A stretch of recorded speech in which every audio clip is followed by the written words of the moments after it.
গ্রামের নাম চন্দনপুর। সেখানে থাকত এক কৃষক, নাম ছিল সুরেশ ঢালি। গ্রামের সবাই তাকে ঢালি বলেই ডাকত। কি গো ঢালি দাদা, বসে আছো যে? আজকে কাজে যাওনি?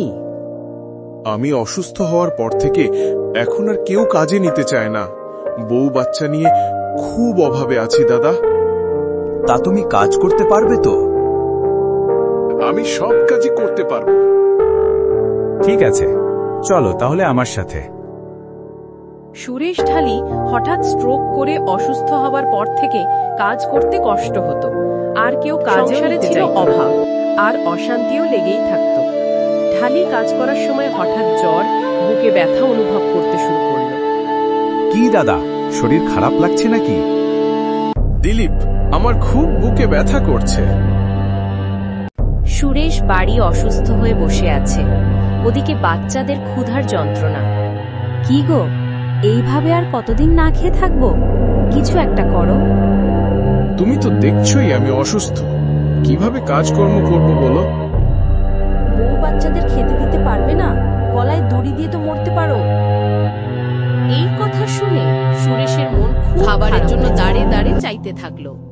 যার কাছে যায় সেই দূর দূর করে তাড়িয়ে দেয়।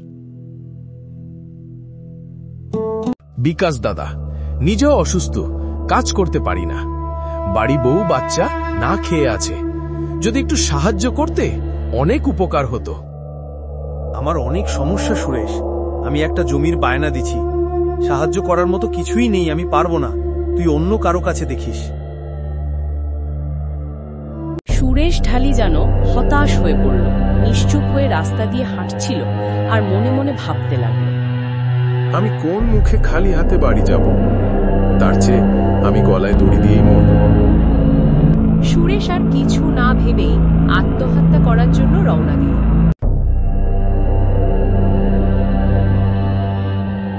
হাঁটতে হাঁটতে ঠিক পরিত্যক্ত শ্মশান ঘাটের বটগাছের নিচে গিয়ে দাঁড়াল।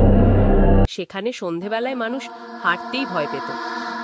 সুরেশ সত্যিই গলায় দড়ি নিল। বাড়িতে বউ বাচ্চা যখনই সুরেশের সেই পরিত্যক্ত শ্মশান ঘাটের মরা বাটোগাছে ঝুলে আত্মহত্যার খবর পায়, ভয়ে সুরেশের বউ বাচ্চাটাকে নিয়ে বাপের বাড়ি চলে যায়।